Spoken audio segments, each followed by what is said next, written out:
Your voice, your opinion, your community. Fact TV, free speech protected.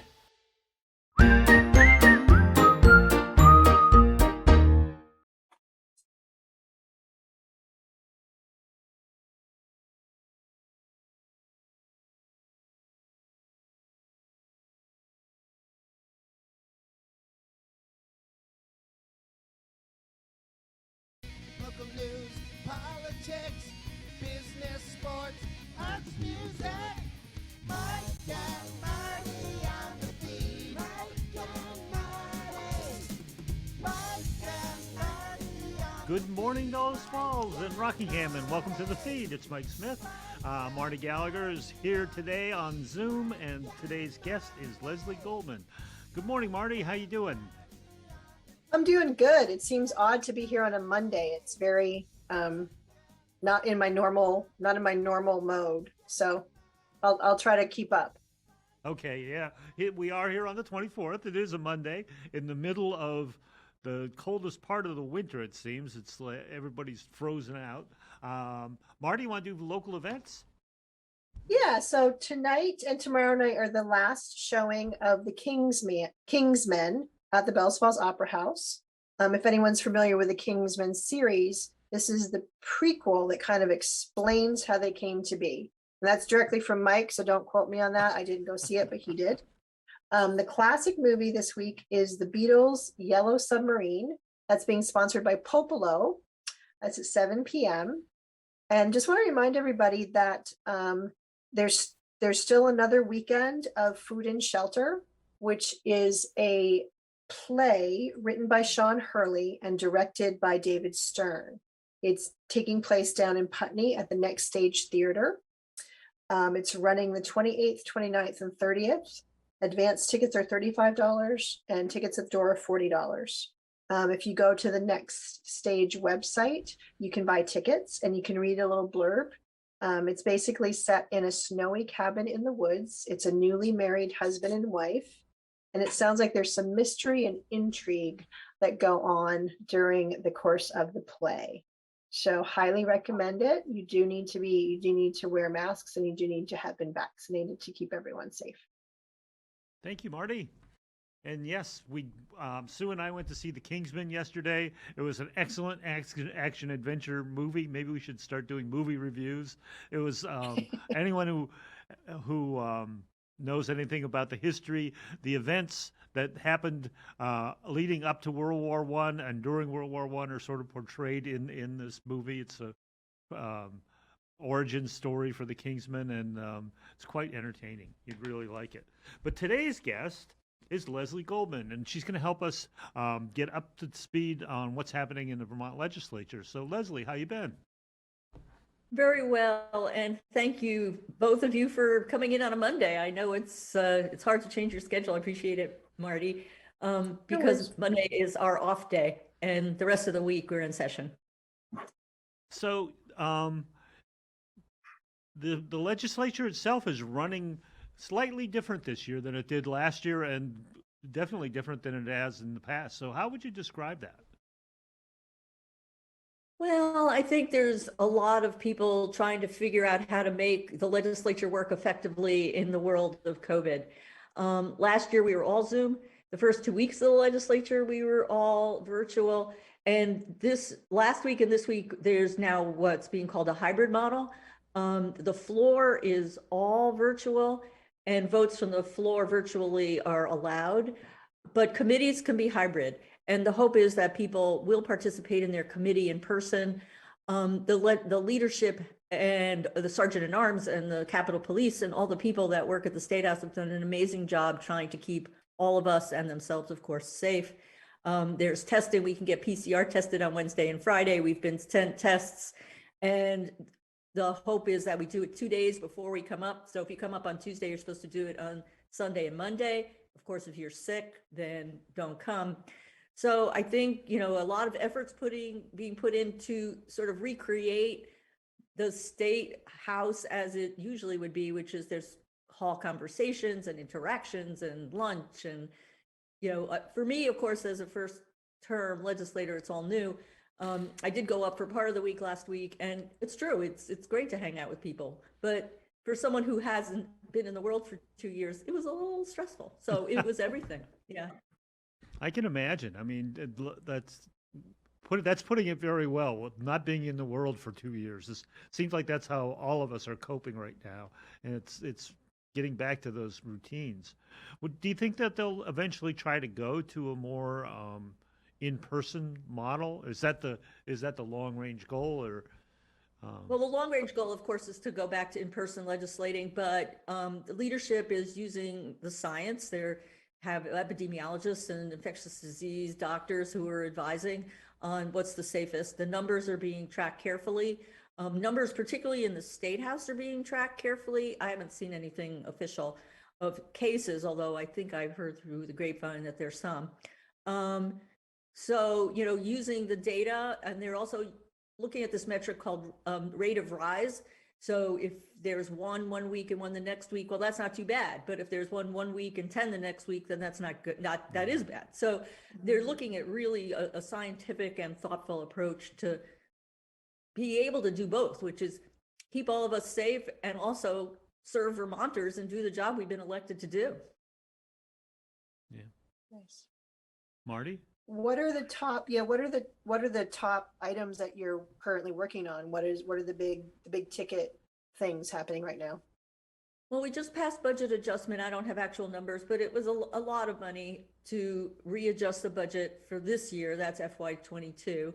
We're now starting work on the FY23 budget, which includes a lot of money from the feds that have to get distributed. It includes many, many things. Workforce is a huge issue right now, really in all sectors, particularly healthcare, which most people have heard about. There's really hospitals struggling to keep staff because they get sick and the work is so demanding that some people can't sustain it. How that gets answered, the workforce problem, particularly in nursing, which is what I'm most familiar about with, is a longer problem than just COVID. People just haven't been going into that profession in the numbers that we need them to. So that's something that really needs to be explored. What Vermont could do as a state without federal and regional sort of collaboration, I think it's really important that we do that. So the workforce, I think, is really number one in a lot of ways. Yeah. Yeah. So what are some of the strategies that you're thinking of? I mean, how it seems like such a big nut to crack. What are you starting with for strategies to develop the workforce? Well, I think they're in so many different committees. There's healthcare workforce, there's, workforce to do broadband, there's, trades workforce. So it's really, I think, trying to understand it from a 36,000 foot level. And that probably happens most at appropriations because that's where the money gets distributed. I know that in healthcare, we have asked for funding. We did fund and probably will ask more. So we're just starting that conversation now for scholarships and retention bonuses and loan repayment. And, one of the bigger problems, of course, which has nothing to do with us, is housing. And there are many examples of people who were prepared to come to Vermont, professionals, but couldn't find housing, so had to turn a job down. Wow. So we're in a huge, the housing, I think, is driving so much of the workforce. So I think that that's going to be coming out of, other committees than mine, trying to, I think I saw three things this morning.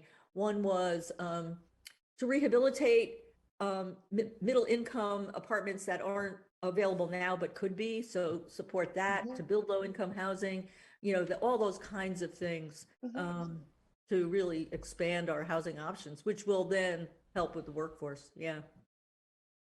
Interesting. Do you see any things specifically targeted to our area, like any programs coming our way or things that would benefit the Rockingham, Bellows Falls greater metropolitan area? I haven't seen anything specific to here yet. I know the governor actually mentioned Bellows Falls in his budget address, and I think it had to do with transportation in supporting the station, the railroad station, that kind of stuff. But he made an effort to include many towns. So I don't know of anything specific for our area at this point. So you have a specific bill in the House right now, Bill 540. Do you want to talk about that?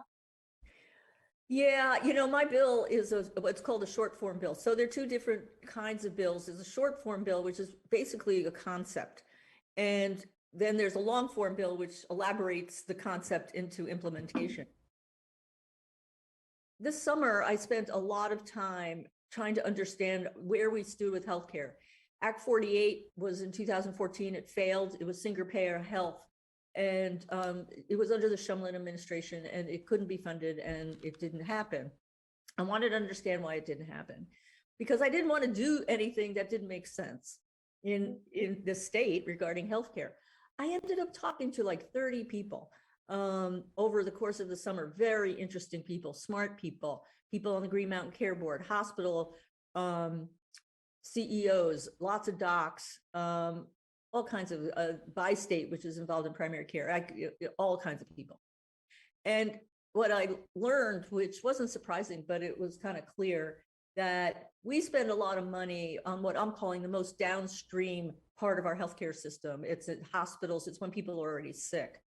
And I just couldn't help but wonder if we ended up putting more effort upstream. And there's this concept called the social determinants of health. And our health, all of us, is determined by factors that we live in. Genetics, we can't really change, but it's a factor. But it's housing, it's education, it's poverty, it's trauma. Healthcare itself only really accounts for about 20% of our health. It's a very small fraction.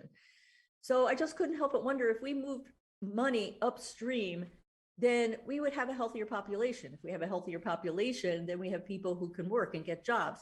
We have healthier families, we have healthier children. And that would end up costing less for our society. There would be less demands in education. There would be people paying taxes. There would, all the kinds of things that would come from a healthier population. So I wrote a short form bill asking us to study that. What would it take to integrate sort of the health department, which does population health? We learned a lot about the health department in COVID, and they do population. They're looking at our whole population. And then there's clinical health, which is where we go and we get our medical care. There's not a lot of interaction between those two systems. And it would be great if there was. I think we'd have a healthier population. So I wrote a bill asking for a study to examine population health, the effect of social determinants of health on our population, and integrating clinical medicine and public health. So that bill was introduced, and it went to Human Services Committee, because it is about, that's their jurisdiction. I must admit, I was disappointed. I was hoping it would go to healthcare, because then I could really, work with it. And it doesn't seem terribly likely that it'll be taken up this year. But what I'm learning, new legislature, one has to have patience. And if one really believes in something, to really keep at it in a longer term way. So of course, if I get reelected, then next year I'll reintroduce it again, and, just keep the conversation going. I've already talked to a number of people on the Human Services Committee, but they have a lot on their plate right now, particularly because they're responsible for all of COVID, the policy making around COVID from the public health point of view. Interestingly enough, what healthcare is, I should stop there. Do you have questions about that? I was going to go off on a whole nother thing. No, go ahead. Okay. No, so that's... Go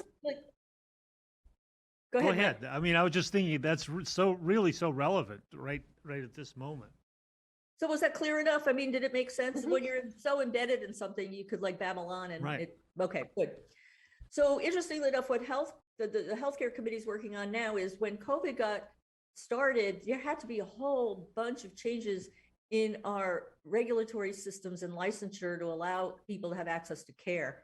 And a lot of those regulatory changes expire March 31st in 22, and that's coming up in 2 months. COVID's not over. The idea was that COVID would be over and we'd go back to our usual way, but we can't, because we still have Omicron. So what we've been talking about is reviewing all that legislation and extending it until March of 23. So it was a whole regulatory effort that was important and had to happen, but that's what we've been doing.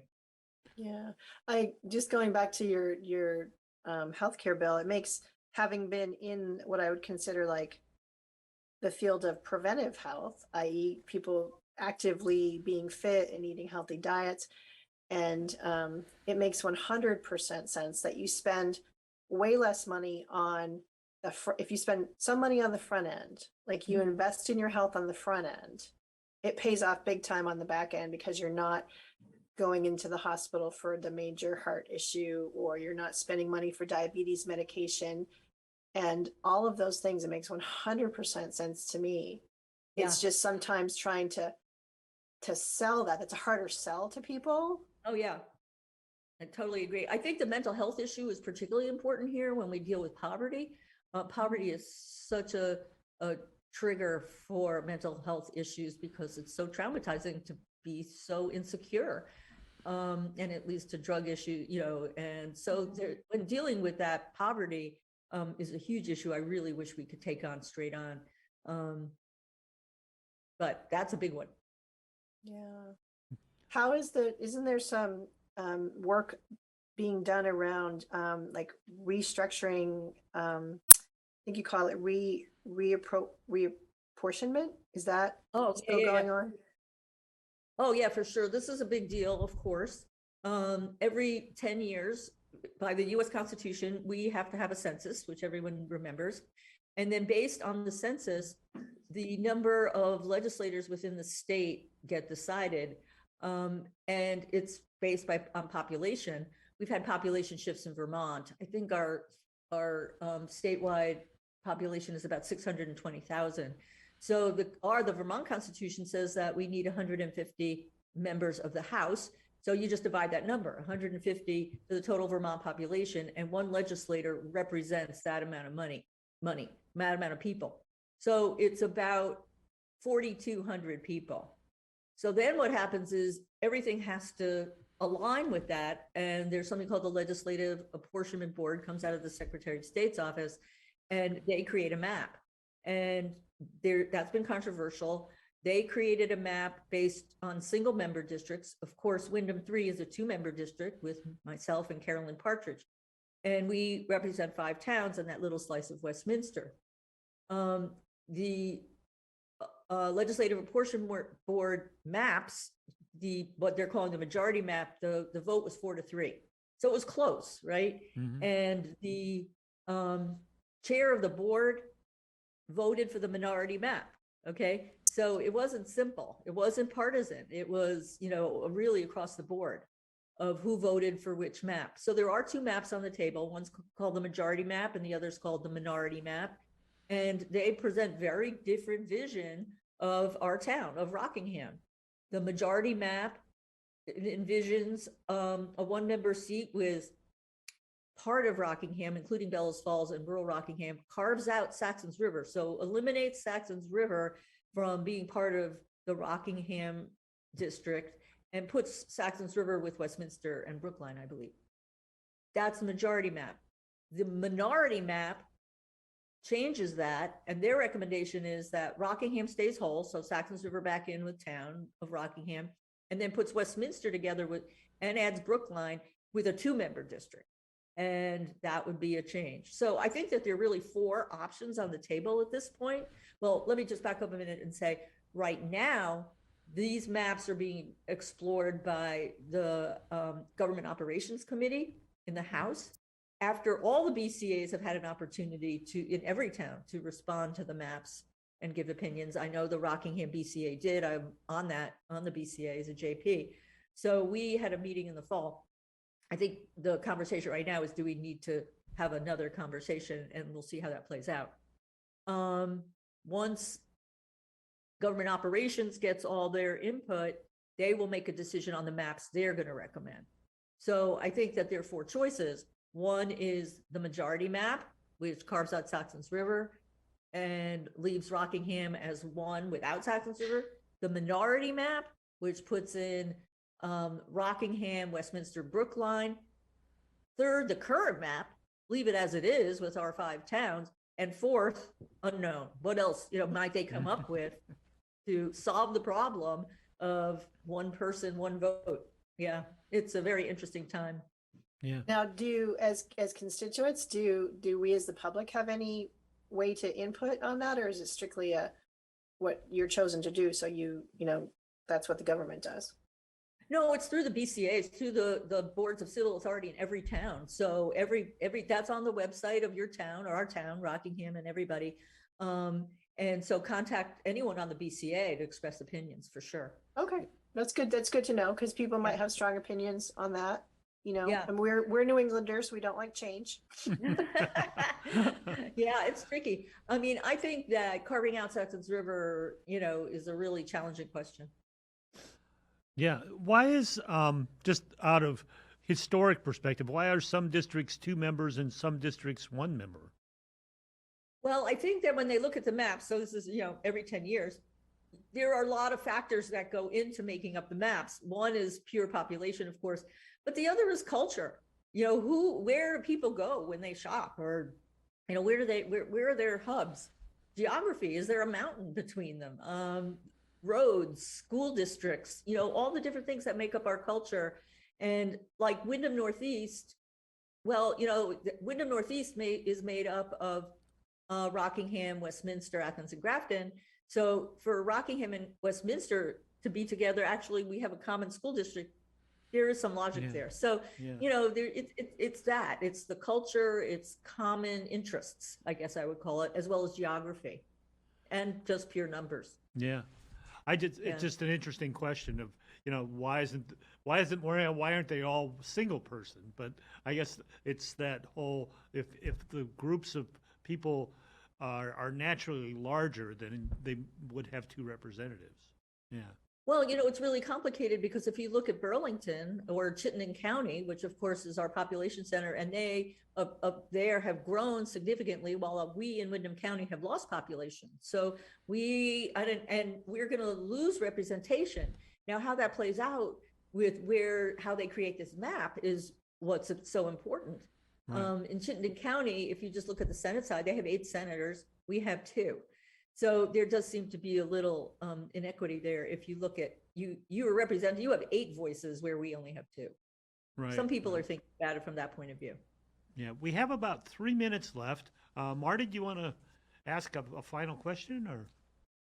I do actually have 2 questions. First, I want just for Leslie to give the information for how people to get in contact with her. And I was just my own curiosity, and I think probably people watching. Are you still doing your constituent meetings? I have my next constituent meeting I actually scheduled on February 24th. So look for information about that. Okay. And how do people sign up for that? Go to my website. It's lesliegoldmanvt.com, and you can sign up for my newsletter, and you'll get information about how to sign up for that. Nice. And if people want to email you in general, what's the best email address? The best email, is right up there. That's perfect. lgoldman@ledge.state.vt.us. Perfect. Thank you. Nice. Okay. Well, thank you again, Leslie, and good luck. I hope you guys get to go more and more in person. It's always great to have you on and get up to date on what's happening with our local legislature. It's such an important thing to keep abreast of. Hopefully, we'll have you on in a month or so, and you can come back and talk some more. That's it for the feed, and thank you. Goodbye, community. Thank you. News, politics, business, sports, arts, music, my God.